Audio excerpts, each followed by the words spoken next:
Jane, stop this crazy thing! Right, well, you lords.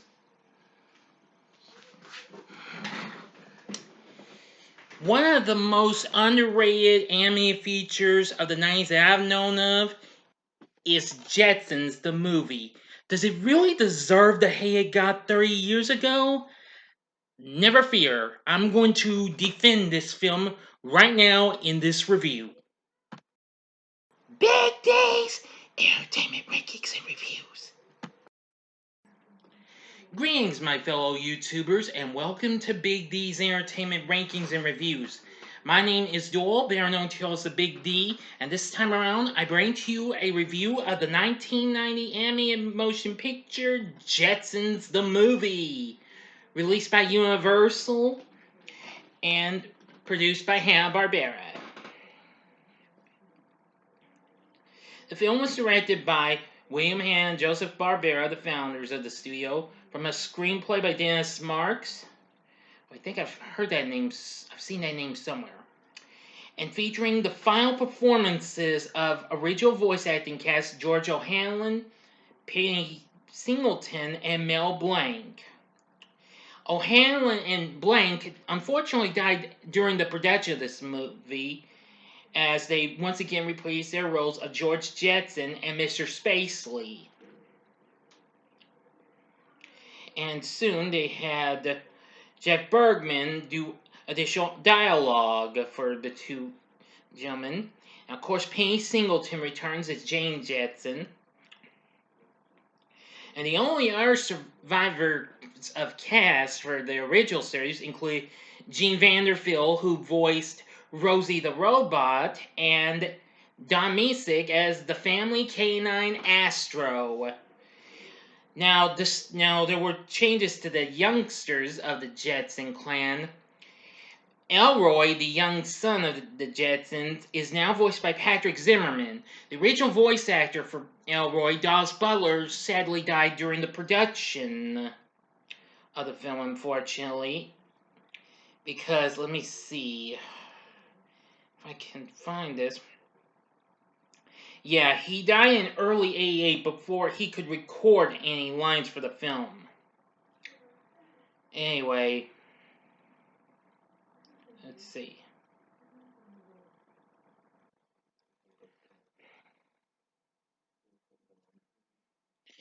Now, let's see. Now, O'Hanlon had already been in ill health throughout the 80s, well, especially during the recent run of the revival of the series that aired in syndication. He finished recording, but of course, Jeff Bergman did additional dialogue. Mel Blanc passed away about half a year later after O'Hanlon did. He died in February of '89, and about half a year later, in July of that same year, Mel Blanc followed. Anyway, now the other casting is for Judy Jetson, the teenage daughter of George and Jane. Now, Janet Waldo, the original voice of the character, recorded the role for the film, but her voice was later replaced by teen pop star Tiffany. Of course, you might know that's the young lady who had hits with I Think We're Alone Now and Could Have Been, both of which I do have on my MP3 player, who also actually lends a few songs to the soundtrack to the movie. Now, Miss Waldo is still credited. She provided the voice of a robot secretary, if I'm not mistaken. Let me say. Yeah. Okay. Also in the cast, we have the voices of Ronnie Shell, who also lent his voice to several Hanna-Barbera series and movies, most notably The Shirt Tales. Let's see if... Oh, yes. And Russie Taylor, whom we sadly lost last year, who, of course, had done the voice for, well, recently Mickey Mouse tunes in Miami for Disney, and, of course, she also did the vocal effects for Pac-Baby in Hanna-Barbera's Pac-Man cartoon is in this. So it's Brad Garrett and B.J. Ward, Steve McClintock, and, of course, legendary DJ Rick Dees, which that's really cool. So anyway, yeah, really something. Yeah, now the film was supposed to come out during the late '80s, but it had been delayed a bit because of this of the situations. But anyway, it finally came out in July of 1990. Now, I'm not going to spoil this movie because I've looked around YouTube and I've only found a mere 3 reviews of this movie. Well, this is going to change. It's going to be 4 now. I may be wrong though. But anyway, this is the Jetsons' third overall animated movie since they had recently done The Jetsons Meet the Flintstones. Look for a review of that coming up real soon this month. And Rockin' with Judy Jetson, part of the Hanna-Barbera Superstar 10.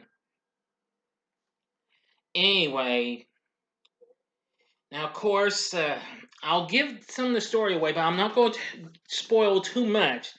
Now, of course, we start in the late 21st century, and Spacely Sprockets has opened a new mining colony on an asteroid. But however, the factory continues to be sabotaged by someone or something. But boy, it drives Mr. Spacely right up the wall with fury and what have you, as you can imagine. Now, Rudy 2, the plant's engineer, a robot, reveals they've lost 4 vice presidents now.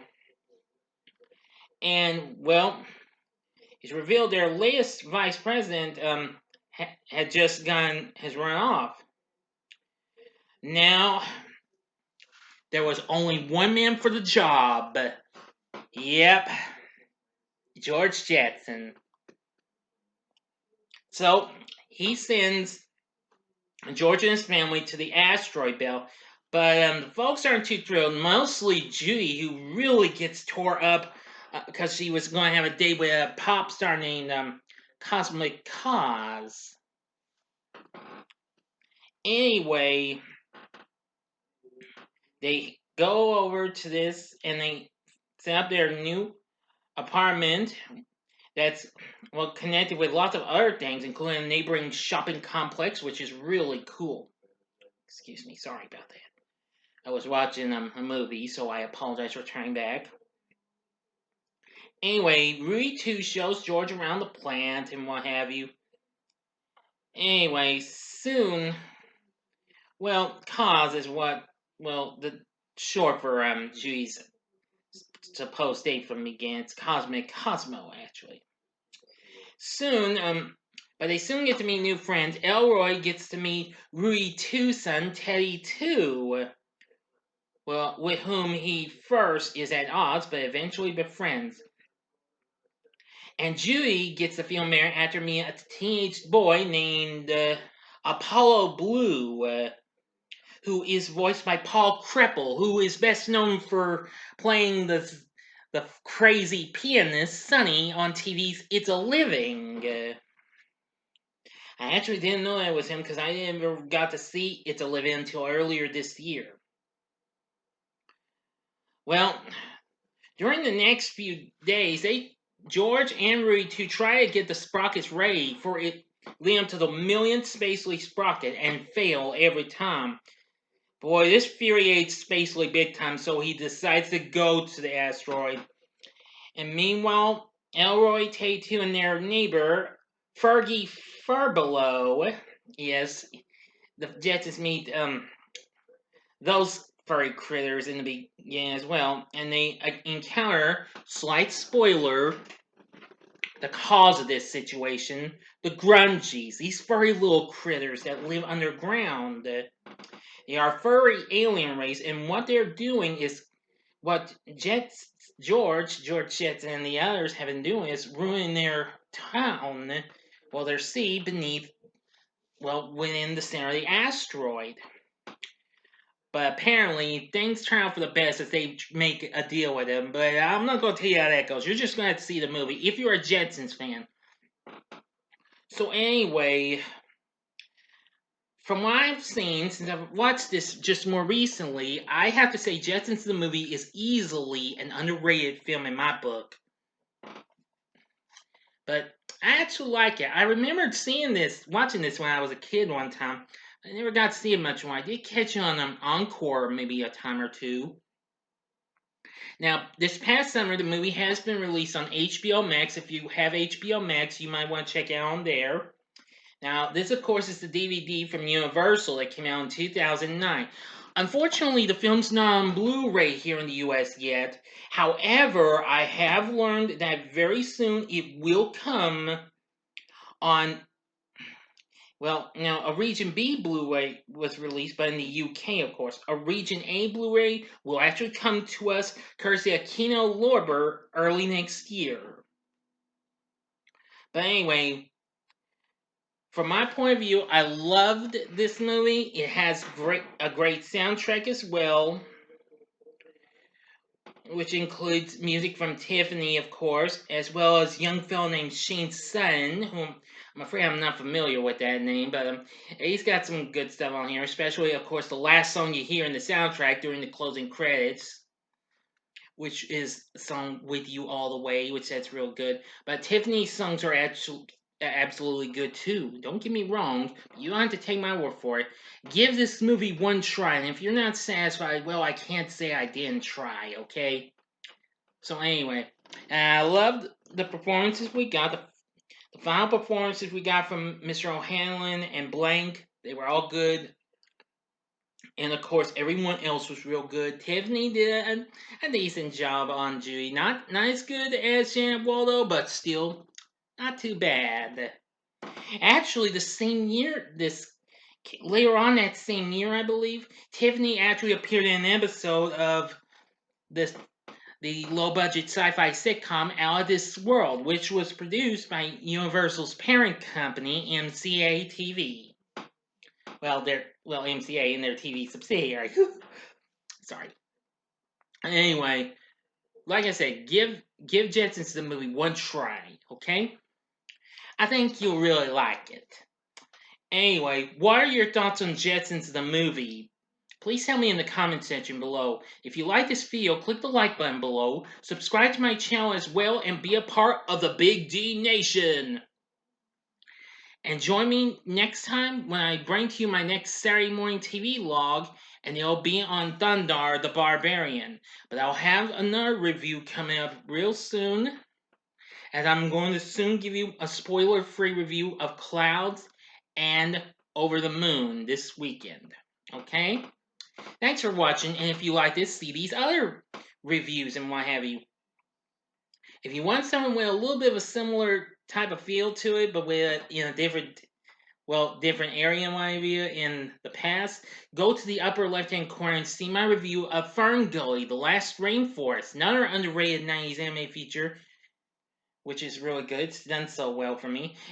Or if you want some more futuristic fun, go to the upper right-hand corner for my recent review of Flash Gordon, which is celebrating its 40th anniversary next month.